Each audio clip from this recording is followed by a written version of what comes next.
Capítulo 3. El anticultismo como nueva forma de nazismo.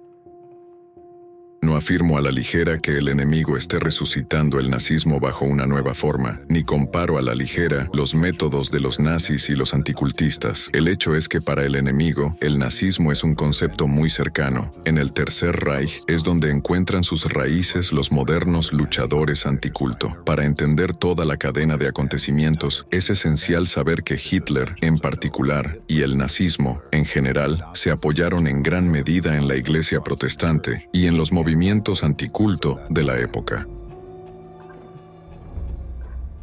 Martín Lutero, el fundador del protestantismo, era conocido por sus opiniones radicales. Luchó activamente contra otras confesiones cristianas y movimientos religiosos, exigiendo la pena de muerte para los ciudadanos que entendieran la fe en Cristo de forma diferente a la suya. Además, Martín Lutero era un ferviente antisemita. Declaró que los judíos eran una desgracia para el pueblo alemán. Abogó por quemar sus sinagogas y escuelas en nombre del Señor y del cristianismo, y afirmó que si tuviera que bautizar a un judío, lo llevaría a un puente, le ataría una piedra al cuello y lo empujaría al agua. Estas opiniones radicales de Martín Lutero, que se convirtieron en la base del protestantismo, desempeñaron más tarde un papel en el crecimiento y la propagación del nazismo. Hitler admiraba a Lutero y lo llamaba el mayor genio alemán, y los ministros protestantes, a su vez, empezaron a apoyar las ideas de Hitler. Los pastores protestantes alemanes infectados de anticultismo en el territorio de Alemania son en gran parte responsables de la propagación del nazismo entre los creyentes alemanes. El auge y desarrollo de la ideología de Hitler se basó, entre otras cosas, en las religiones protestante y católica.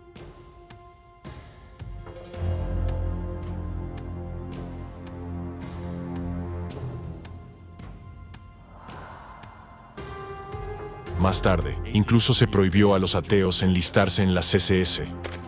Así, un partidario de Hitler era normalmente un devoto protestante o católico. En 1932, el partido de Hitler, el NSDAP, recibió el 60% de los votos entre los pastores protestantes. El apoyo oscilaba entre el 90% y el 100% en las pequeñas comunidades protestantes, especialmente en Baviera. Los historiadores afirman que el Tercer Reich comenzó en Baviera ya en 1932. Ya en 1921, se creó en la Iglesia protestante el Centro Apologético, prototipo de las modernas organizaciones anticulto. Oficialmente, el Centro Apologético debía vigilar las actividades de otros movimientos religiosos e informar de ellas a la comunidad eclesiástica protestante. En realidad, el Centro Apologético empezó a recopilar datos sobre varios cultos, movimientos, círculos y otras asociaciones. En 1932, el pastor Walter Künneth, antisemita de Baviera y redactor jefe de la publicación protestante Palabra y Obra, se convirtió en el director del Centro Apologético. Esto marcó el comienzo de una campaña contra movimientos no cristianos como la antroposofía, el darwinismo, el monismo, el espiritismo y el ocultismo. Movimientos que la Iglesia protestante consideraba competencia. Se produjeron conferencias y artículos sobre este tema, con muchas ideas y métodos herederos de un enfoque inquisitorial. El 26 de abril de 1933, Walter Künneth presentó un informe titulado La Iglesia y la cuestión judía a la Administración Federal de la Iglesia en Berlín. En él pedía la rápida erradicación del judaísmo, al que describía como una entidad extranjera dentro del cuerpo de Alemania. Este informe tuvo una profunda influencia en la adopción final de políticas antisemitas. El 16 de diciembre de 1933, la Gestapo se dio cuenta y apreció el trabajo y los métodos del Centro Apologético. Así, Walter Künneth se unió a Adolf Hitler en la misión de eliminar la influencia judía en la vida del pueblo. Al mismo tiempo, Künneth pretendía librar definitivamente a la sociedad de otras minorías religiosas y políticas. Künneth estaba realmente satisfecho con el interés de la Gestapo en su trabajo. Esto es lo que escribió en su informe a los dirigentes de la Iglesia protestante del Reich. La Gestapo ha expresado gran interés por los archivos del culto del Centro Apologético, así como por nuestro trabajo en la lucha contra el librepensamiento, el marxismo y el bolchevismo. La Gestapo ha expresado su deseo de liderar la lucha contra el librepensamiento ilegal, junto al Centro Apologético en el futuro. el intercambio de materiales entre la Gestapo y el centro apologético ya ha comenzado. A partir de ese momento, el personal del centro apologético comenzó a suministrar intensivamente al Ministerio Imperial del Interior, al Ministerio de Propaganda y a la Gestapo materiales sobre las posiciones políticas de diversas comunidades religiosas. El centro apologético también colaboró con el Ministerio de Propaganda del Reich, dirigido por Goebbels, y el Ministerio del Interior del Reich. Este trabajo se centró en la elaboración de materiales para combatir a los judíos y los cultos. Se mantenían y ampliaban constantemente listas de los llamados cultos y sectas, es decir, de todos los grupos que el centro apologético consideraba peligrosos para la ideología del Estado. Como resultado, los representantes del centro apologético, dirigidos por Walter Künneth, elaboraron numerosos informes calumniosos de pseudoexpertos. Esta difamación convirtió a estos grupos, junto con los judíos, en objetivos de la dictadura nazi y de las brutales persecuciones subsiguientes, incluida la deportación de sus miembros a campos de concentración. El historiador Horst Junginger escribe: si en 1931 se contaban unas 150 comunidades ideológicas religiosas y no religiosas, de las que se recogían datos, y 2 años más tarde unas 250, en 1936, las listas de los archivos registraban unos 500 grupos y cultos considerados peligrosos. También es importante señalar que los métodos violentos que más tarde demostró la Gestapo, tanto antes como durante la Segunda Guerra Mundial, se tomaron prestados de las organizaciones anticulto, en particular del Centro Apologético, organizado por la parte radical de la Iglesia protestante. Los prototipos del movimiento anticulto han existido desde la más remota antigüedad. La persecución y ejecución de Jesucristo, el establecimiento de la Inquisición, todo esto y mucho más fue practicado por los antiguos predecesores de los anticultistas modernos. A lo largo de los siglos, se adaptaron a las circunstancias externas y cambiaron la forma, pero siempre manteniendo su esencia. Su arma era y sigue siendo el genocidio en sus diversas formas. Así, las opiniones radicales del centro apologético se formaron mucho antes que las opiniones radicales del propio Adolf Hitler. Los investigadores señalan que Hitler siguió con precisión las instrucciones de Lutero contra los judíos. Los historiadores también destacan que el antisemitismo preexistente por parte de la Iglesia determinó el carácter de los movimientos nacionales alemanes, es decir, determinó el propio nazismo. Esto significa que el vector radical contra los judíos y los disidentes estaba determinado mucho antes de que surgiera la Gestapo. Es interesante que en 1933, inmediatamente después de su fundación, la Gestapo empezara a adoptar la experiencia y a intercambiar documentación precisamente con el Centro Apologético contra el Culto. Los pastores protestantes, que mantenían opiniones radicales, instaban constantemente a la propia Gestapo a endurecer aún más sus métodos de lucha contra los judíos y la disidencia. Por ejemplo, en 1942, el pastor evangélico luterano bávaro Friedrich Auer llegó a exigir al gobierno nazi otra noche de San Bartolomé, durante la cual no se perdonaría a ningún judío. También es interesante que después de la guerra, estos pastores no fueran procesados por sus proclamas nazis. Sorprendentemente, después de la guerra, Walter Künneth no fue condenado por sus opiniones antisemitas y su colaboración con la Gestapo, a diferencia de muchos otros nazis. Por el contrario, Künneth recibió la Orden Maximiliano de las Ciencias y las Artes y la Orden Bávara del Mérito del Estado Libre de Baviera. A partir de 1946, Walter Künneth fue profesor de teología protestante en la Universidad de Erlangen, Baviera. Künneth recibió el título honorífico de consejero de la Iglesia.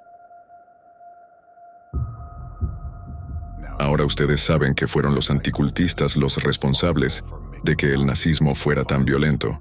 Ellos hicieron el nazismo tal como el mundo lo conoce hoy en día. Además, fue de la mano de los anticultistas del pasado que el nazismo revivió después de la Segunda Guerra Mundial. Tras la victoria sobre el nazismo, la comunidad internacional se unió para crear las Naciones Unidas con el fin de mantener y reforzar la paz y la seguridad internacionales, garantizando que la humanidad no volvería a experimentar los horrores de algo como el nazismo. En ese momento, muchos creyeron que el nazismo había desaparecido para siempre.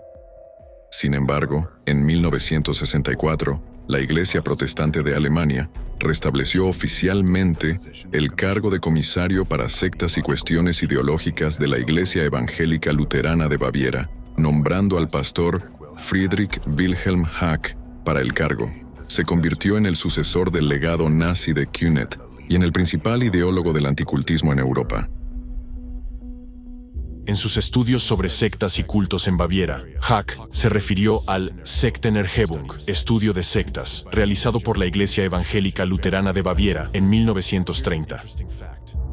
Un dato interesante: Hack estudió teología protestante en Baviera, en la Universidad de Nuremberg, durante los mismos años en que Kühnet era profesor de teología protestante allí. Por iniciativa de Hack, a principios de la década de 1970, se recuperó el nombre de Grupo de Trabajo sobre Cuestiones Religiosas e Ideológicas del régimen nazi. Adoptó un nombre casi idéntico de la época nazi: Departamento de Cuestiones Religiosas e Ideológicas.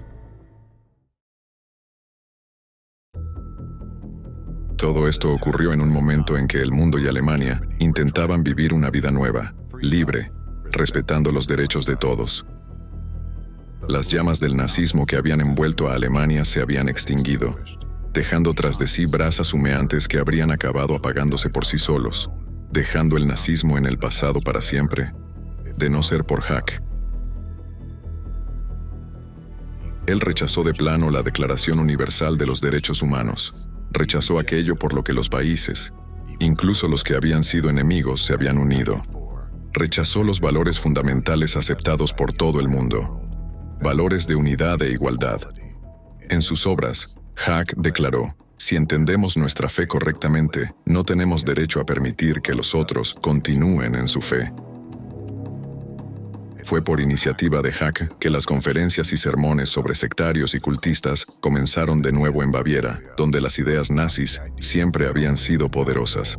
Hack dio instrucciones para que protestantes o católicos trataran a los sectarios como infrahumanos. Esto reavivó las llamas del nazismo, y en 1988, 43 años después de la caída del Tercer Reich, volvieron a oírse gritos en Baviera hacia los disidentes: ¡cuélguenlos, dispárenles a todos, Heil Hitler!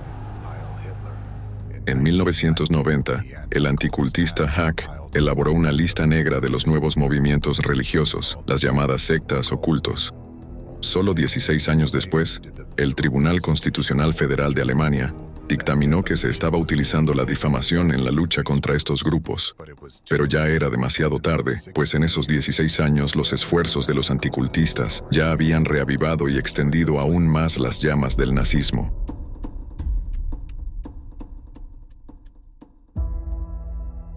Los anticultistas del pasado fueron los precursores de los anticultistas modernos.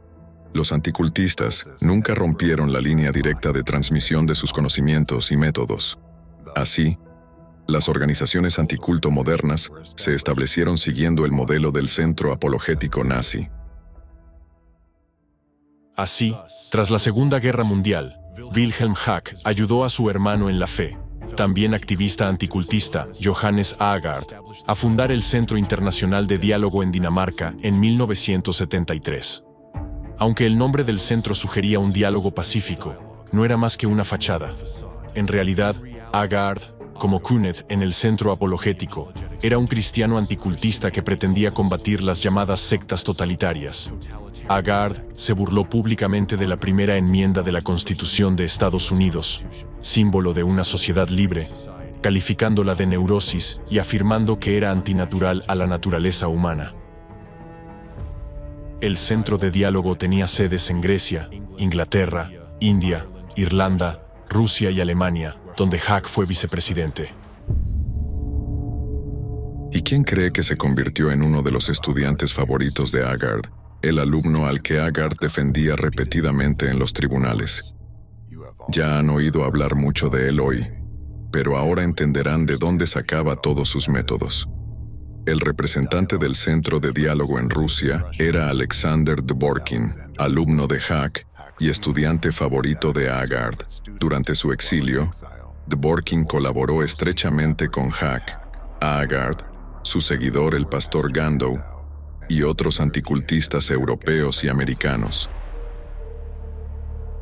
Así, Dworkin adoptó directamente y de todo corazón los métodos nazis, modelando su trabajo en centros destinados a combatir a todos los grupos de personas disidentes.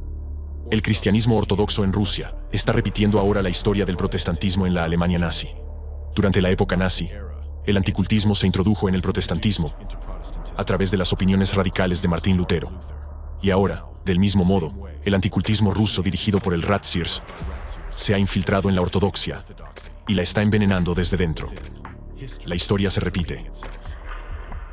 El Centro Ireneo de Lyon, creado por Dworkin en 1993, bajo los auspicios de la Iglesia Ortodoxa rusa, refleja completamente el centro apologético nazi establecido por Kuneth. Este centro afirma que su misión es la investigación religiosa. Sin embargo, en realidad, actúa como una herramienta de propaganda informativa dañina contra nuevos movimientos religiosos, asociaciones ideológicas e incluso estructuras empresariales.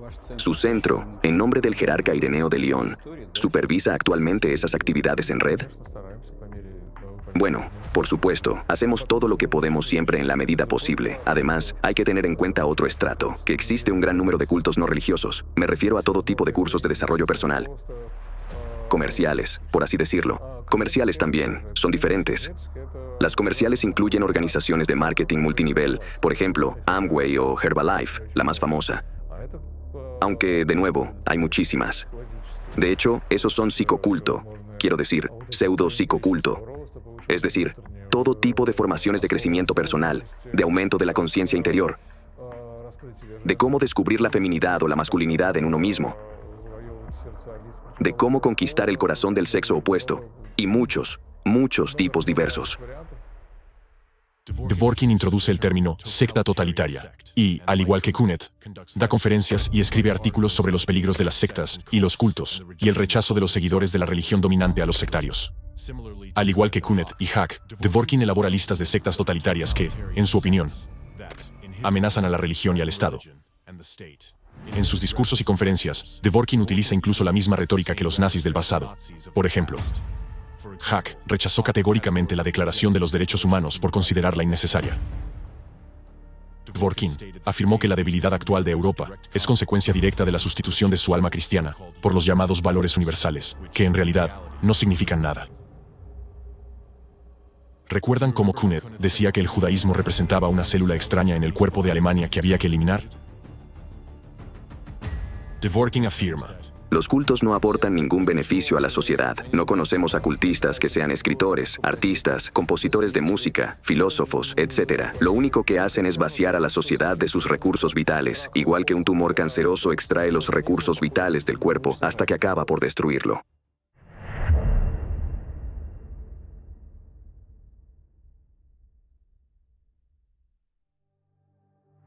Otro método que los grupos anticulto modernos han incorporado del nazismo a la práctica contemporánea es la creación de listas negras de organizaciones y grupos que han etiquetado como sectas o cultos y que, en su opinión, deben ser erradicados. Actualizan periódicamente estas listas con nuevos movimientos religiosos, convirtiéndolos en blanco de ataques. Naturalmente, esto se presenta como una medida necesaria para garantizar la seguridad de la sociedad ante posibles amenazas. Pero, volvamos a la época nazi para extraer otro paralelismo. Cuando el NSDAP tomó el poder en Alemania y los anticultistas se unieron a ellos para luchar contra los movimientos religiosos que supuestamente representaban una amenaza para la nación, la situación de las minorías religiosas empezó a deteriorarse significativamente. En 1938 se publicaron las Directrices para combatir las sectas, que acarrearon consecuencias extremadamente nefastas para muchos disidentes. Según las directrices, el peligro de las sectas y los cultos se manifestaba en lo siguiente: educación de los adeptos en el egocentrismo y la indiferencia hacia todo lo que concierne al pueblo y al Estado, rechazo a prestar juramento y a hacer el saludo alemán, rechazo del servicio militar obligatorio, rechazo a ocupar cargos en organizaciones estatales y del movimiento, rechazo a participar en asambleas en el lugar de trabajo y a trabajar en la industria armamentística, rechazo de la teoría racial nacional socialista, Del mismo modo, Dworkin, en el portal que creó, el Centro de Información y Consulta de San Ireneo de León, publicó una lista de organizaciones a las que calificó de cultos destructivos y sectas totalitarias. Cada organización criticada tiene una página con una lista de publicaciones negativas sobre ella, procedentes de diversos medios de comunicación, que al parecer fueron iniciadas por el propio centro. El estilo de estas publicaciones sobre las distintas organizaciones es muy similar. Están llenas de titulares idénticos, descripciones emocionales y sentenciosas, y utilizan ampliamente un lenguaje cargado de emotividad. En esencia, incitación al odio. Esto incluye la difamación deliberada y la representación de los miembros de los grupos criticados con etiquetas deshumanizadoras, como zombies, violadores, esclavos, bestias y otros epítetos deshumanizadores. Mediante una retórica similar, en su tiempo, los nazis deshumanizaron a los judíos. Ahora pueden ver las listas recopiladas por los nazis, por un lado, y para comparar, la lista recopilada por el líder del grupo terrorista ruso contra el culto, Alexander Dworkin, por el otro. Como se puede ver claramente, la lista de anticultistas abarca prácticamente todas las minorías religiosas de la Federación Rusa, incluidos hasta algunos representantes de la ortodoxia, cuyas opiniones difieren de la línea principal de la religión oficial del país. Además, la lista incluye algunas empresas comerciales y organizaciones laicas. Se pueden encontrar listas similares en los sitios web de otras organizaciones anticulto, y entre esas listas, también se puede encontrar un gran número de organizaciones laicas, además de las religiosas. Entre ellas hay varias organizaciones médicas, deportivas, sociales, de investigación y científicas.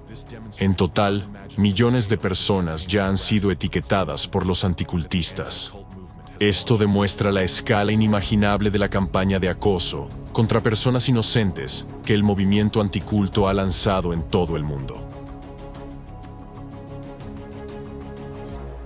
El objetivo primordial de estas listas, de las llamadas sectas, es identificar con precisión ante la sociedad, las fuerzas del orden y las autoridades a los llamados elementos antisociales peligrosos contra los que hay que luchar, incluso hasta erradicarlos por completo. Podemos ver las consecuencias de la creación de tales listas en el ascenso del nazismo en Alemania. Se sabe que una directiva firmada por Reinhard Heydrich, jefe de la seguridad interior de la Alemania nazi, estableció el procedimiento para suprimir determinadas sociedades y sectas religiosas, así como para detener y enviar a campos de concentración a todos los individuos asociados. Entre otras cosas, contiene las siguientes líneas. Se tomarán medidas inmediatas contra organizaciones, clubes, sindicatos y círculos, así como contra dirigentes y personas individuales. Todas las organizaciones, clubes, sindicatos, círculos, etc., todos, sin excepción, serán depurados. Los materiales existentes, en concreto, listas de direcciones, fichas, correspondencia, equipos, artículos ocultistas, material de escritura y cualquier propiedad, serán confiscados. Serán disueltas y prohibidas. Se llevarán a cabo registros simultáneos en los domicilios de los miembros destacados de los círculos, así como de los sospechosos de poseer dichos materiales. Las personas dedicadas a enseñanzas y ciencias secretas están sujetas a arresto en todos los casos. Sus actividades serán prohibidas sin excepción, bajo amenaza de las más duras medidas de la policía estatal. En cada caso individual, deberán ser enviados a un campo de concentración. Esta operación debe llevarse a cabo en todo el Reich, si es posible entre las 7 y las 9 de la mañana.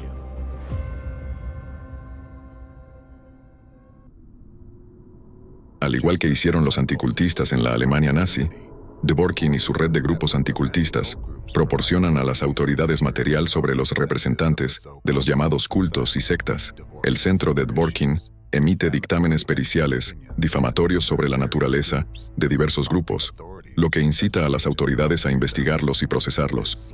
Estas calumnias contra personas inocentes en Rusia, al igual que en el Tercer Reich, ya se traducen en brutales persecuciones y represalias físicas contra los ciudadanos. Las ideas promovidas por Dworkin reflejan la misma postura nazi expresada por Hack, Kühnert y Hitler: odio a la disidencia, intolerancia, rechazo del pacifismo y justificación de la violencia. Y este es solo un ejemplo de muchos anticultistas, pero basta para ver su conexión directa con el nazismo. Estas son pruebas directas de que el nazismo nunca ha desaparecido, simplemente ha cambiado su forma y se ha adaptado a las nuevas circunstancias externas.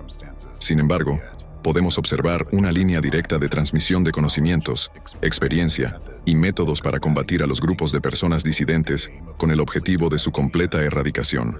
Los representantes del anticultismo global utilizan todas las metodologías nazis, pero para sus fines, las han ampliado y refinado. Así, la llama del nazismo se ha intensificado.